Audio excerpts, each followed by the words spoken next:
Well, hello, creatives, community, kind folks.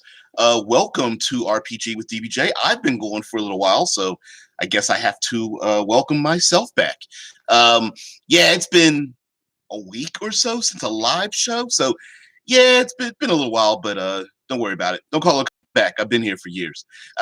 Anyway, guys, thank you very much for joining me, and thanks for the cup of coffee, Fat Ninja. I will bring the sconces, the cinnamon buns. Anyway, I'm going to preamble just a little bit as this live stream goes out and people realize, oh wait, DBJ is available live. Maybe I will join in. Anyway, I wanted to let you guys know I was on holiday. I've been away a little bit. Got to do some exciting things in northern Texas with some family. It was kind of cool. Got to do a driving experience. Not really much of a segue between that and what we're going to talk about today, but I did get a chance to drive. I don't know, $500,000, $1 million worth of vehicles on a track. That's pretty cool. It's really cool, man. Anyway, this week's subject is about nuance, details, the small things that can really bring alive our tabletop RPG experience. And so I thought I'd talk about it. It's a little of a vague subject, so I will try to focus us down a little bit.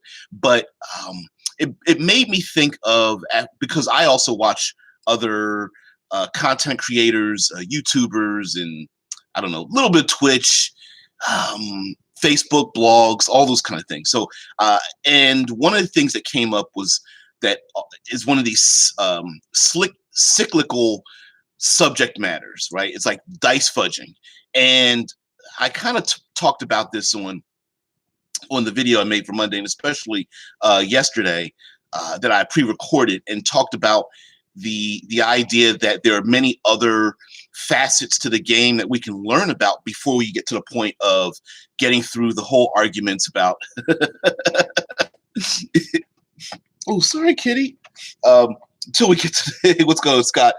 Till we get to the point where we have to like fudge dice to achieve the results that we want. And that was just a little part of, I've seen the dice fudging seasonal thing come about, I don't know, 15, 20 times. And you get into these arguments about, fudging dice for the GM is cheating, and players do it, it's wrong, and all this kind of business. And just getting to trying to talk about, well, there's things that probably should be happening or could be happening, or probably if you are advanced enough in your hobby career that you're probably already doing before getting to that point. So I talked about that. And then I talked about details for like Monster Monday, details about creatures and giving them some life. Even your mindless creatures or your animals should have some kind of personality or motivation. So today in World Building Wednesday, I think I'm going to talk about the small things bringing life to the world in terms of scent, temperature, using your senses, language, monetary values, maybe even, what the hell is that? Oh, it's a cup of coffee. I think I'm gonna have to find a cup. I've never looked for a cup of coffee emoji. I guess we're gonna have to put that in our in our repertoire. But anyway, it is kind of cool, I think, to have a couple of bullet points when you're doing world building, whether it is, oh, it's tea. Oh, well, thank you there. I appreciate it. Yes. I'm a orange spice Earl Grey kind of guy. A little bit of milk, but pretty much like honey. Fresh tea. My mom used to help me make tea with the little you get the dried leaves and you put it in a little metal steeper. I don't know what it's called. Diffuser. I don't know what it is. And you'd steep it in there. Anyway, I like it really strong too. But yeah, it's like a piss elixir. It's like, yeah. But anyway, actually that's actually kind of a good thing though, because I find that when we're doing world building, right, we love the big scope, the big subjects, right? Caius, hey, what's up? Uh, I'm prepping as a player for a Westeros game. Whoa, oh, kind of cool. Yeah, Game of Thrones. Yeah, yeah. We're not going to get into a Game of Thrones theory and stuff like that. Not here. Not here. We're not here to get people all mad and pissed off and stuff. But I will say that, like Game of Thrones, a lot of the stuff is detail. Whether the detail involves um, whether the detail involves like language or people's motivations or fashion or something of that nature. So one big thing that I think is often not utilized in world building, and I don't mean that you need to really take this to its extreme, but a lot of it is like food and fashion, the mundane part in terms of when players come into a small town, right? And it's always hey, let's go to the local tavern. The PCs are from out of town. They're strangers. They're adventurers. They're armed to the gills. They come from out of town, and they go to obligatory tavern filled with locals. Maybe the weather's bad outside, and of course they go inside to go, talk to the quest giver and have some, local mead and maybe some beef stew or something like that. Um, Kaya says, detail, I'm inventing the hunting laws of Aegon Targaryen and using medieval text to get the style right. Ooh, hunting laws. I hope you mean like hunting as in like dogs and using dogs and falcons and hunting prey and not people. Yeah, and I'm not sure what kind of, well, Aegon was actually supposed to be pretty brilliant though, so I can't argue against that. Ricker says world building in tea. I expanded the tea feeling in my setting, so you have a lot of various teas, each its own mundane effects. Ooh, I like that. See it. Let's see if this is this tea. I don't know if that's tea. Um, the the the idea that like food and fashion, sometimes this is weird to say, but yeah, we love ourselves some magic. We love ourselves some we love to uh, find ourselves doing the evil lich, the vampire lord, the demon lord, and that kind of stuff. But sometimes it's the smaller, mundane things, the small details that really tell people where they're at, why they should be there. Is that ramen? No, I'm. Hey, dead man. Ricker says fashion is really, really tied to culture. Absolutely, fashion, whether people wear sarongs or robes or um, shawls. Just look at our own world in terms of the types of garb people wear based on the environment, whether it's hot or cold, windy, rainy, dry.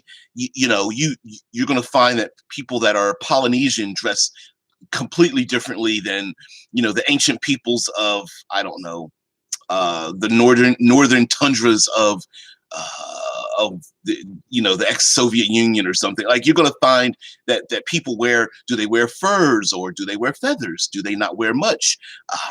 How do they adorn themselves and why do they adorn themselves? Whether it's jewelry or piercings, branding, scarification, and same thing with food, right? And you don't need to go honestly, you really don't need to go very deep when world building. I think just a few 3 to 5 bullet points, something easy to remember. And let's say you have 12 major geographical locations, and then just taking those and then making them different. In one area, like for example, when it comes to drink and food, maybe tea is a very common thing that's shared amongst people, even enemies. And that might not be something very common from an Easterner than a Westerner. Whereas as a Westerner, having an Easterner might have their last drink amongst everyone, even though they might, next hour they might kill each other. Whereas a Westerner, those Westerners may not do that at all. They might scarf down a very quick meal that's pretty bland and tasteless because they're like, hey, I might die pretty soon. I really don't have time for the for all the pomp and circumstance. I got to scarf this food down, and so that might be a little very slight points of contention. Also, what do they eat where they live? Is it fish or kind of beef? What kind of vegetables? Things of that nature. And again, yes, you can Google and Wikipedia your way into into a deep rabbit hole, but keeping it simple enough for your players to make it gameable, I think, is what you really need. Otherwise, your players are just going to like gloss over. Their eyes are just going to like, I don't get it. Why is he 38 things I got to remember? Oh, let's just kill something. Rickard says even smaller nuances. You can get a good guesstimate of where in Europe someone is from by the hairstyle and type of sweaters they wear. I did not know that. Although I think you could guess that here too. There's kind of an iconic like New England in the States. There's like a New England LL Bean type of Nordic sweater ish kind of thing that's pretty popular. But yes, absolutely. I think even over the years, you can tell where someone is from. Maybe some of their turn of phrase might be a thing as well. How someone begins or ends their sentences is a thing. A turn of phrase, like for example, in the States, you have do you say you or they, or do you say y'all? Is a like a type of phraseology that someone may use, or slang, or modification of language as well. Yeah, Rickard says, yeah, I would assume it's the same in the States. Yeah, oh, absolutely. Some places, you can't find a sneaker, and then other places that's all anyone wears, all 24/7. Those kind of things, right? Suit and ties are different than t-shirts, and that's also based on professions. Sometimes, like you said, hairstyles, cut long, short, separated by age and gender as well. Young people may dye their hair far more than older people, or specific colors might be a specific color may be thought of as very important or respectful, or the lack of color as well may be a thing. Everyone's, your typical dwarven community in Dungeons and Dragons might be, very earth tones and very practical wear, where everything has like pockets and loops to carry tools in, whether they're carrying tools or not.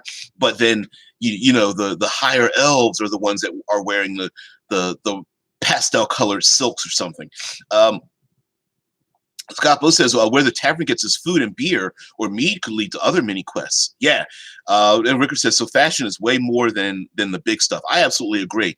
And now, mind you, I do want to emphasize that while we're talking about like, oh, well, if people eat this, like you said, where the tavern gets its food and beer or mead from could be a mini quest. You could include something and then not really have an answer to why it exists. And then when the players ask you, the question that they ask may be the answer that is given.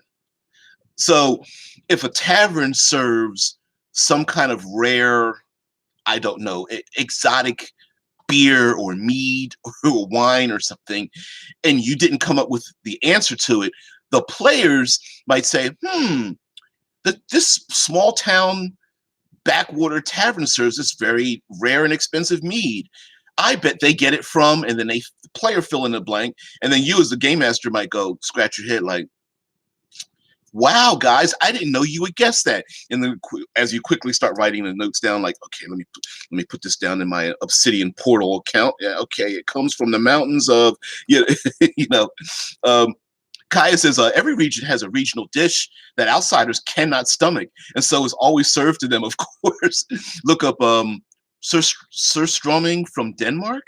Oh, yeah, Vegemite is one. I think in the States, I don't know. Well, there's a lot of stuff that foreigners for here in the States wouldn't stomach. I would probably put like hot wings in there, or like brain sandwiches. There's probably a ton of things that I'm not thinking of, because of course we would stomach it, but others, most of our foods are actually imported, so it's kind of hard to find that. I think you guys can probably come up with some foods that people can't stomach. Um, maybe oh, what's it called? Um, it's this. There's a foreign food it's oh boy, guys, you got to tell me it's from Thailand, buried in the ground. It's fermented. Um, Durian. Oh man, at the top of my head. Anyway, Rika says, as a Swede, I'm glad Denmark takes the blame for surströmming this time. Hope I'm mispronouncing that right. Rika says, to expand about the regional dish, you could dive deep and add that there's a specific way to eat a dish that will mark someone like a local versus an outsider. Oh, absolutely. How people. Here's the strange. This is a strange thing, but really adds to a game that during the downtime, right? Players aren't killing things. They aren't beating people up. They aren't punching people in the throat.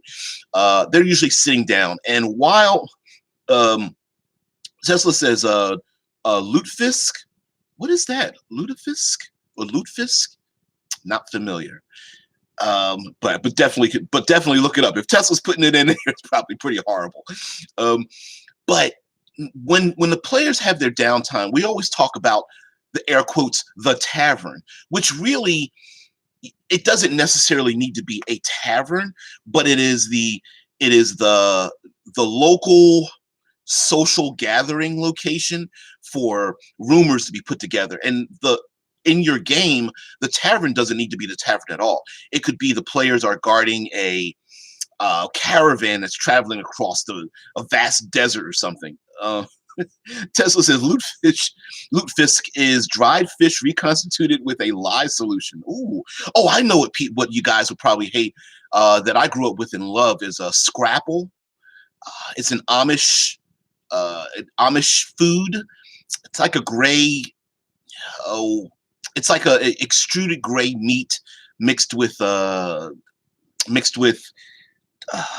spices and cornmeal. It's called scrapple. Yeah, and it looks terrible as a meat because it's completely gray with like particles in it and stuff. It's like a breakfast food. It's the breakfast version of a hot dog. Scott Post says the meat on one menu is giant insect thorax or fried roaches. They pair well with the house lager. Yeah, and see, introducing something like that in your game is sweet. It doesn't have to have a game effect, but would be awesome because who's to say that doesn't lead to the people that are like used to what's the giant insect hives might be really popular and numerous in the region. Players don't know that they eat insects, and they're, like you said, insect thorax or fried roaches, man, and baste it and stuff. And of course, they're not going to ask the players, do they like it? They're just going to serve it because it's crunchy and flavorful. Kaya says haggis is a pudding of sheep's lungs steamed in a sheep's stomach. David story says similar to SOS. Yeah, shit on the shingle. Oh man, what? Oh, yep. Cream, not cream of corn. Oh, it's dried beef in a like a sausage gravy over toast or something. Yeah. Oh man. But again, you guys even mentioned how you eat something, whether you eat with your fingers.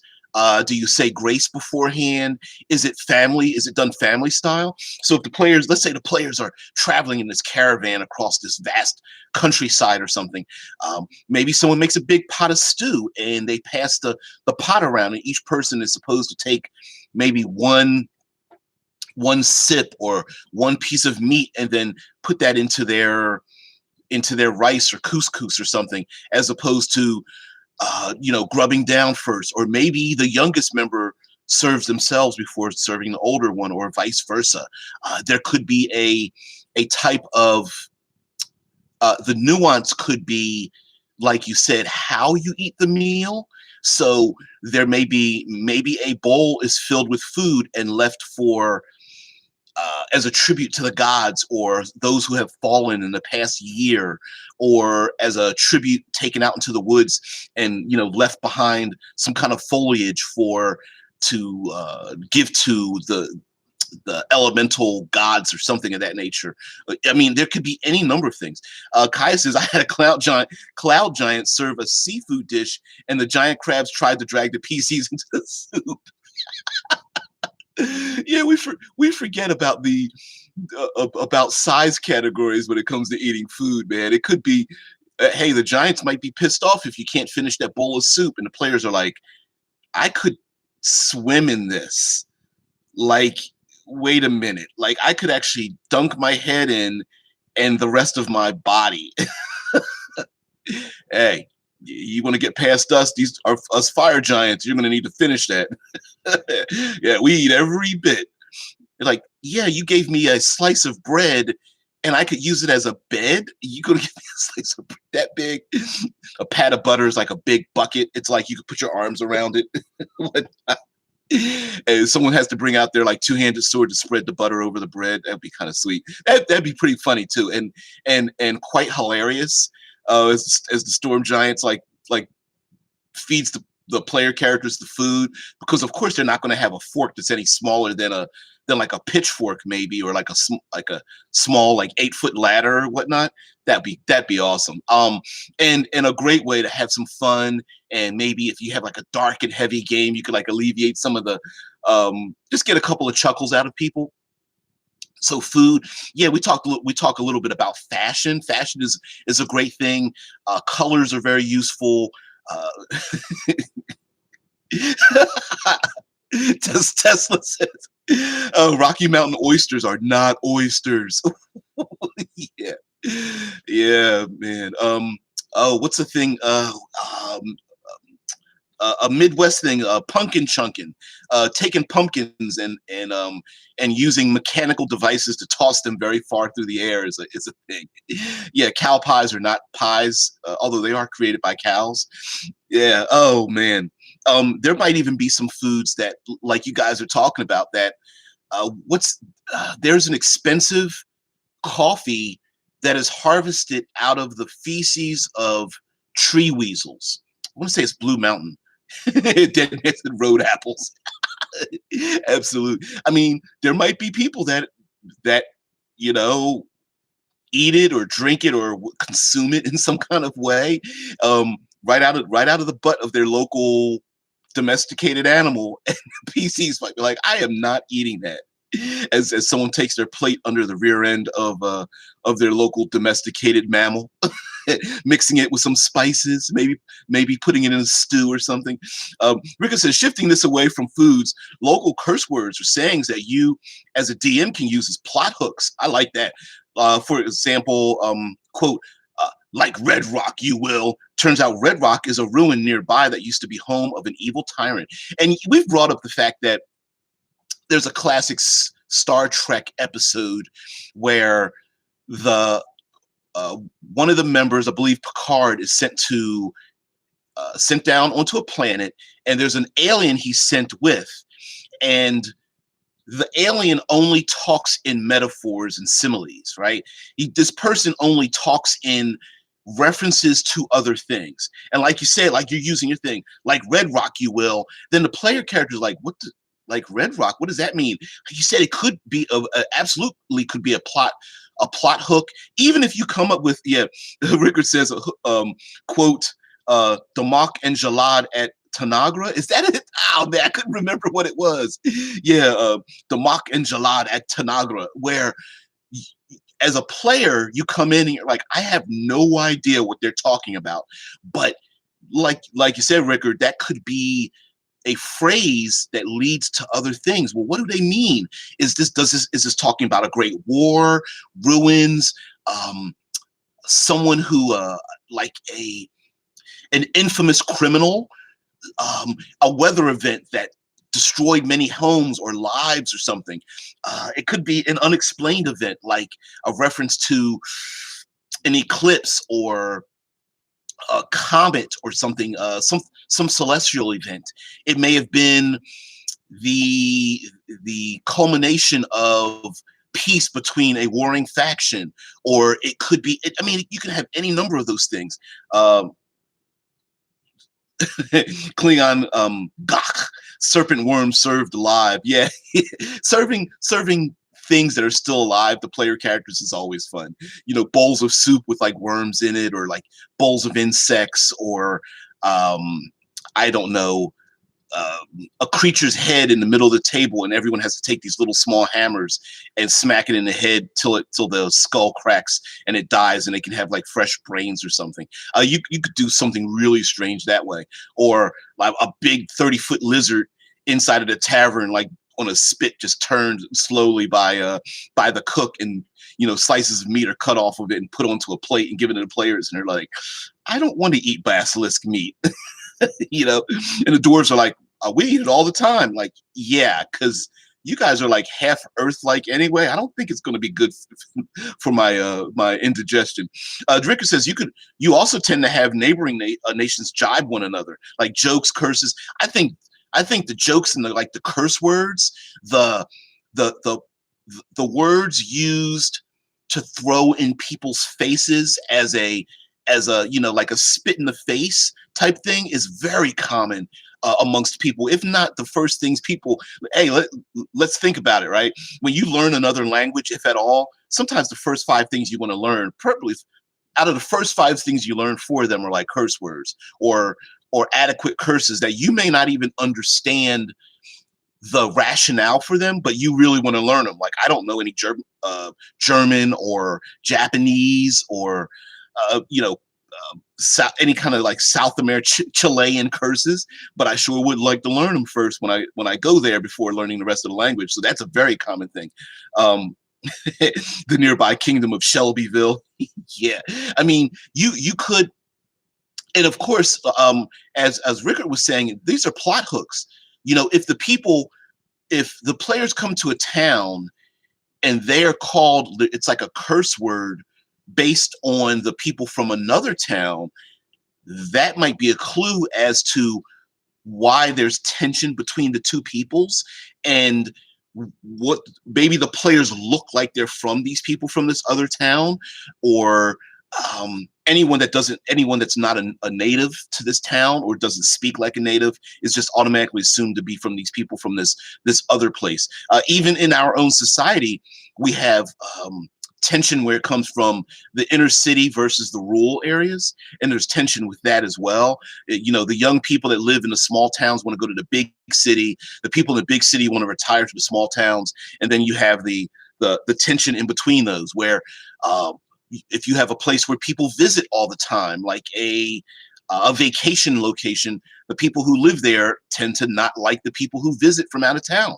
So if it's a major bustling port town, that might be cool for the players, but when they leave the docks or the places where much of the business is done, when they leave, they might be called wet siders, or oh, you must be from the bottoms, or think of your own city. There are most people that live in a major city. You have your well-to-do, very expensive homes. You've got your middle class, maybe your working class area, and then you have yourself the notorious red light criminal, you don't want to live there, slums kind of area, and call different things. What is it? South America has shanty towns. Here in the States, we've got ghettos. Every place can be called something. Based on the financial status of where people are from, and then use that as a phrase, put that down as a bullet point, and that could really lead to some other things as well. Rickard says, you go do your chores. You don't want to be called a Shelby, do you? You know what? Yeah. I mean, and it could be said very, very offensively, even though the players are like, I don't know what a Shelby is. It doesn't offend me at all. But everyone else is like, ooh, we called you a Shelby. I can't believe that. You're going to take that? One of the locals, like the local guide is like, I wouldn't take that from him. I think you need to stop this. And the player's like, You mean Shelby, like the car? Hey, I've got a cousin named Shelby. I don't get it. And you know, maybe the people start laughing, like, "Oh, your cousin's name is Shelby." Yeah. Yes. Where did you put the bag of liquids?